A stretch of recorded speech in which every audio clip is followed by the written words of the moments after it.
Hello, Miner fans, and welcome to today's Great Lake Valley Conference Women's Basketball Preview, featuring your 2022-2023 head women's basketball coach, Coach Kira Carter. How are you doing this morning, Coach? Doing well. How are you? I'm doing good. First off, I want to congratulate you, Coach Coleman, and the team on a 31-point win over Newman University last Saturday that helped earn a 1-1 split at the University of Central Oklahoma Classic last weekend.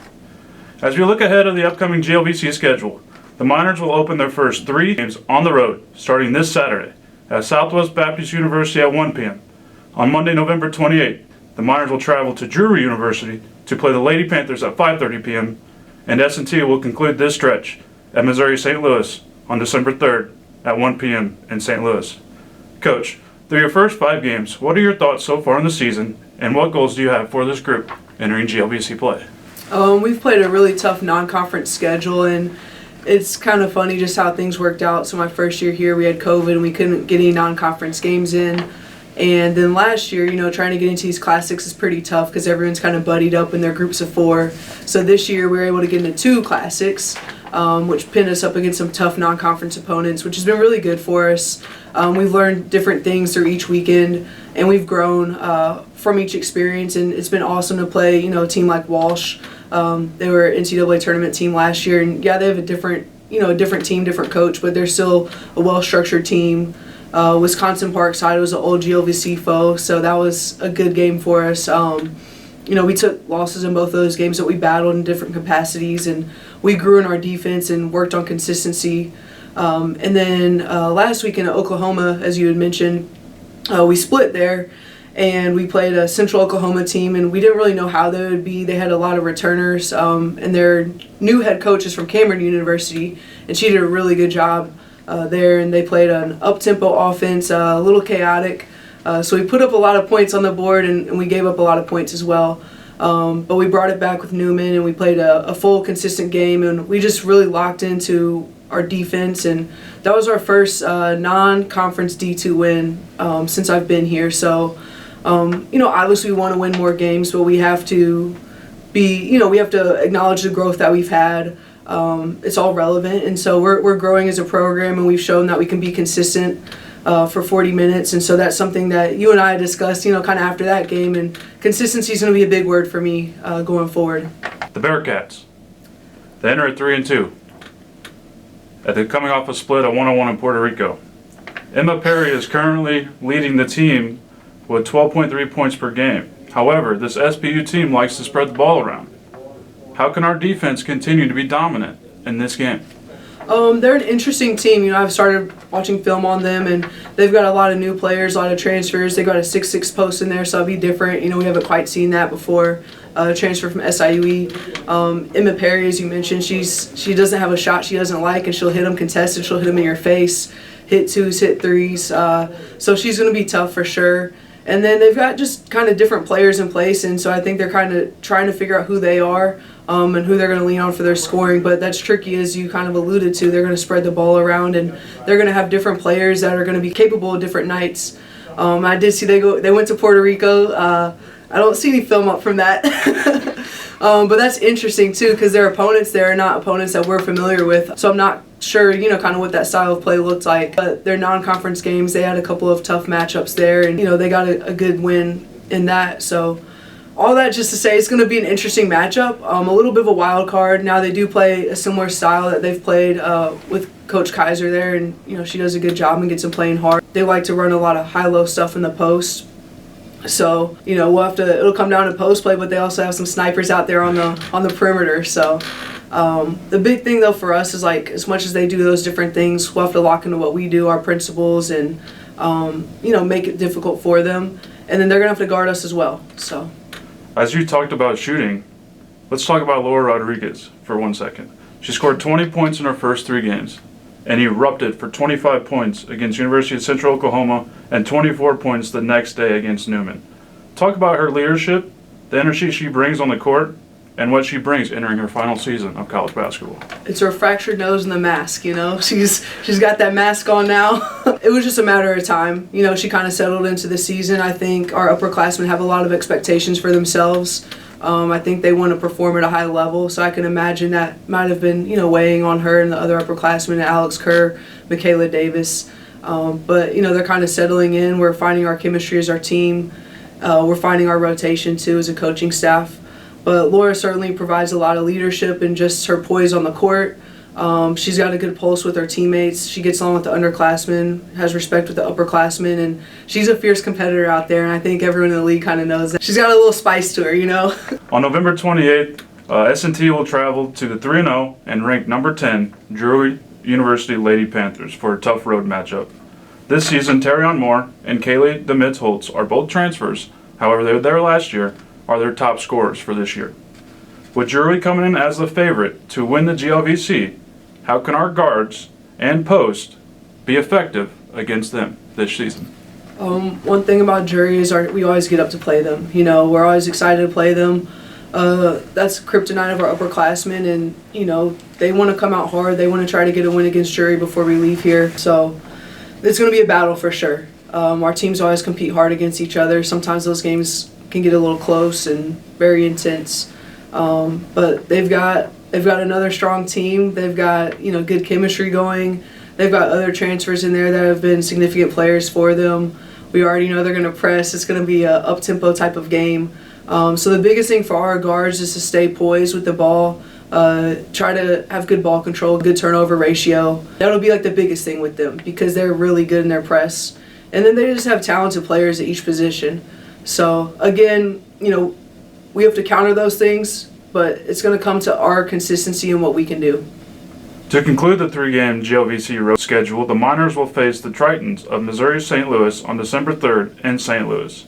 Kyra Stewart is their top scorer as she averaged 13.8 and 8.3 rebounds last year. However, she got the best of us last year. In Game 1, she contributed 14 points and 10 rebounds, and in Game 2 was 13 points and 18 rebounds. With her physicality down low, how can the Miners try and contain her this season? Stewart's a beast. She's a monster. She's one of the best players in the league. We do have a post player named Alex Kerr, though. I like her pretty well myself. She's not quite at a double-double right now, but she's pretty good. And, we've got Caitlin Roberts and Kristen Keys, Aaron Pewitt, Lily Machado. We've got some good players of our own. So, they're going to have to guard us as well. They did lose Alex Laporta, who's a great player for them. I believe she's playing professionally now. And they're going to be young. I think they've got about 6 or 7 freshmen. But Coach Vaughn over there, she does a great job recruiting. She always finds solid kids that fit her system. She gets them playing really hard. So, every game, it's like every game you're mentioning right now, every team is a tough matchup. That's our league. The GLVC is tough. But I hope that kind of our experience and our leadership will serve us well in that game. I hope that's a different narrative going to play there. We haven't played very well there in the past, but I think this could be a good year for us where we kind of change the narrative for ourselves and do some things and send our seniors off on a positive note. So right now, a big thing for us is going to be to ride on our experience, try to find consistency together. So, we've got Laura, Alex, Michaela, Keys, Kristen Keys, with a lot of experience, and then even our younger players have come along and been able to show their contribution. So I like our odds. So far this season, there have been 2 milestones achieved. On November 11th, when the Miners played at Wisconsin Parkside, Alex Kerr passed Leah Kanisic for 4th place on the all-time rebounding list with 706 career rebounds. On November 15th, when the Miners hosted Baptist Bible, Alex Kerr passed Heather Hartman for 6th place on career points with 1,231. Explain the importance of Kerr, how she can continue to etch her name deeper in the S&T record books.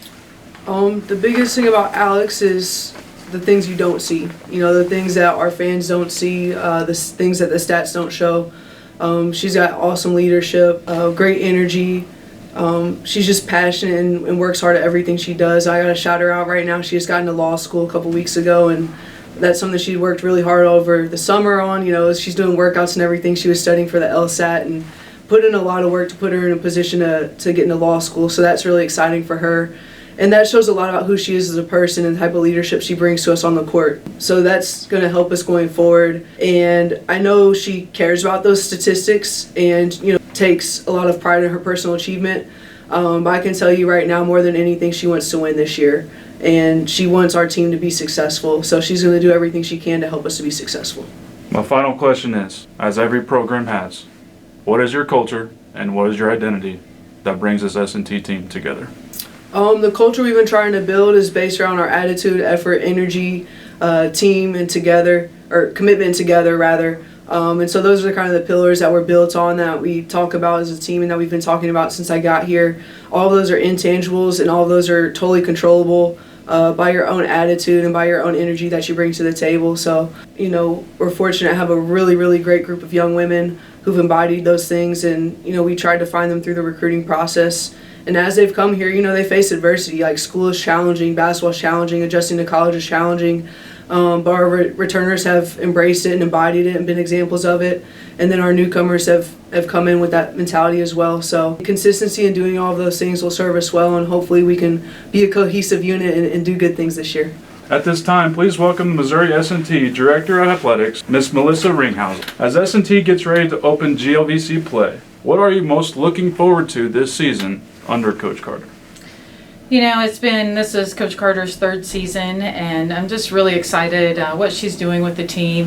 We have what I believe is a pretty veteran team. I'm just looking to see the continued growth that has occurred already over the last 2 years and is going into this season. And these Laura Rodriguez, Alex Kerr, being seniors, I want them to go out as a high and to be always able to look back and know that they were part of this program and the exciting transition that was taking place.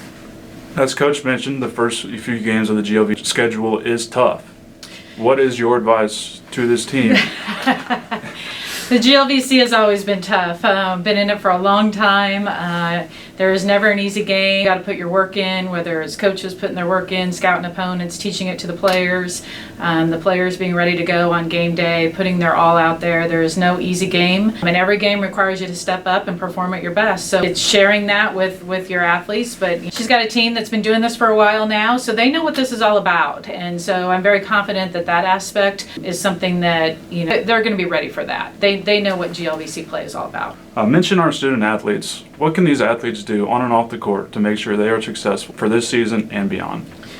Our women's basketball team, they're just an incredible group of young women, and Coach Carter is an incredible mentor to them, and it's about the development of the entire person coming through our programs. We want to win games, absolutely, but we also have other expectations of our student athletes. We want them to do well academically. We want them to socially integrate into campus well and be role models and leaders on campus. And we want them to be, give their best in everything that they do. These young ladies that play for her, they are definitely an epitome of what we would expect.